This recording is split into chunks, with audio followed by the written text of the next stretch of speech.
Ya Bu ya. Hadisnya tentang masker tutup mulut. Hadits riwayat Tirmidzi, naha Rasulullah sallallahu alaihi wasallam ayyughattar rajulu fahu fis shalah. Sungguh Rasulullah sallallahu alaihi wasallam melarang seorang laki-laki menutup mulutnya ketika salat. Jadi kita memang harus mengikuti anjuran pemerintah. Tetapi pada saat kita mau salat, sebaiknya itu masker diturunkan ke bawah mulut, ya, sehingga tidak tertutup. Setelah assalamualaikum pakai kembali silakan. Kan berarti dua-duanya jalan. Nah, karena Rasulullah sangat melarang seorang laki-laki yang menutup mulutnya, ya, ketika salat. Bahkan ada dalam satu riwayat dikatakan, apakah ingin penutup mulutmu itu diganti dengan penutup mulut di neraka? Allah. Tidak ya Rasulullah. Kalau begitu jangan pergunakan. Terima kasih. Assalamualaikum.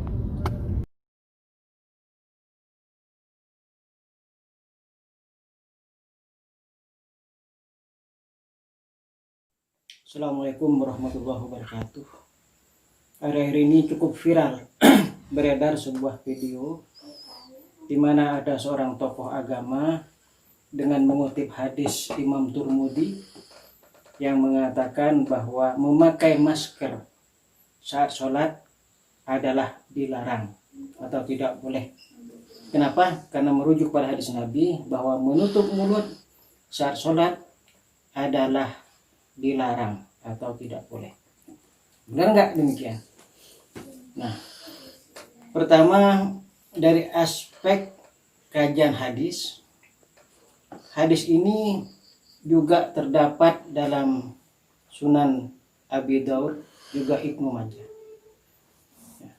Bahkan dalam hadis Ibnu Majah, hadis larangan menutup mulut saat sholat itu masuk dalam bab yang dimakruhkan, yukoh. Kemudian ada syarah dari hadis Abu Daud yang juga menegaskan bahwa larangan ini tidak sampai pada pengharaman. Jadi berdasarkan hadis baik dalam Ibnu Majah ataupun Abu Daud, hadis ini memang ada. Bahkan mayoritas para ahli hadis mengatakan ini hasan. Tapi larangan itu bukan sampai pada taraf pengharaman. Itu catatan pertama. Ya. Catatan kedua, ya, kita juga perlu mengkaji dan menganalisa hadis-hadis seperti ini lewat analisa usul fikih. Nah, disinilah pentingnya seorang tokoh agama, ustadz, mubaligh menguasai usul fikih. Agar apa? Agar komentarnya, fatwanya berdasarkan ilmu pengetahuan, tidak hanya berdasarkan pemahaman pada makna dhahir hadis.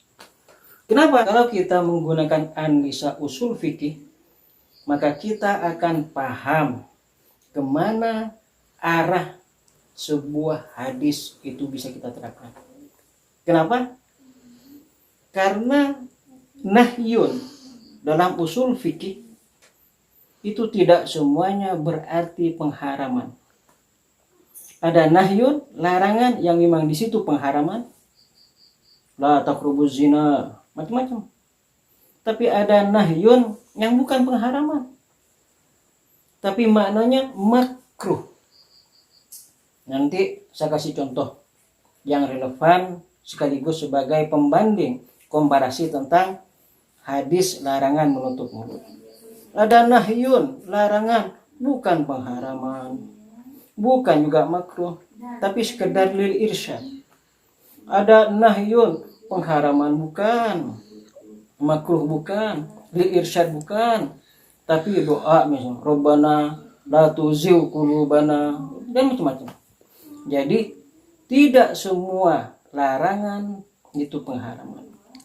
Itu perlunya kita belajar usul fikih sehingga memahami teks apakah hadis Quran itu tidak secara letterlek, tidak secara dohir, tapi substansinya apa, baru kemudian kita fatwakan dan kita amalkan. Yang terakhir, contoh ada enggak contoh kasus lain di mana di situ ada larangan tapi bukan haram, sama seperti hadis yang dikutip oleh Ustaz tadi, naha. Ada contohnya apa? Rasul dalam salah satu hadisnya menegaskan naha ayyatanaffasa fil ina wa yamfuhu fihi. Dilarang kita meniup makanan atau minuman karena panas ketika akan makan. Haram nggak kalau kita meniup? Bukan. Sebab meniup makanan atau minuman bukan haram, tapi makruh hukumnya. Nah, oleh karena itu maka hadis yang menjelaskan tentang tidak boleh atau jangan menutup mulut saat sholat itu bukan pengharaman, tapi makruh. Itu dijelaskan dalam syarah Abi Daud, juga dijelaskan dalam hadis Ibnu Majah yang memasukkan hadis ini dalam bab makruh dalam sholat. Nah, kemudian bagaimana dengan masker? Kalau begitu apakah kita buka saja saat sholat? Silahkan dibuka. Tapi yang tidak kalah pentingnya adalah memakai masker itu tujuannya agar kita menghindari diri dari mafsadat atau juga mencegah penularan virus. Berarti menghindari diri dari mafsadat dan mencegah penyebar luasan mafsadat. Dalam hadis lain Rasul menegaskan la dororo wala diroro. Itu harus. Jangan kita menyebabkan kemudaratan mafsadat pada diri sendiri, juga jangan menyebarkan mafsadat dan kemudaratan buat orang lain. Bahkan ini diturunkan dalam kaidah fikih menjadi darul mafasid muqaddamun ala jalbil masolih. Maka dengan demikian memakai masker itu jauh lebih dianjurkan berdasarkan hadis la dororo wala diroro, dan juga kaidah fikih darul mafasid muqaddamun ala jalbil masolih, dari sekedar melihat aspek maslahat di mana kita tidak dianjurkan atau bahkan dilarang menutup mulut saat sholat. Kemudian sebagai penutup, dalam fikih terutama fikih Syafi'i, dalam kitab yang paling dasar paling tipis Syafi'inatun Najah misalnya, dijelaskan hanya 7 anggota badan yang harus terbuka dan menyentuh tempat sujud. Yang lain nggak masalah. Apa itu? Dahi 1, 2 telapak tangan, 2 lutut, dan 2 jari kaki. Jadi 2 lutut, 2 telapak tangan, 2 jari kaki, 6 tambah dahi. Jadi ada 7 anggota. Ini yang tidak boleh tertutup dan harus menyentuh alat sujud. Yang lain tidak masalah. Sekarang itu clear. Darul mafasid muqaddamun ala jalbil masolih. Dahulukan pencegahan dari sekedar melihat kemaslahatan. Assalamualaikum warahmatullahi wabarakatuh.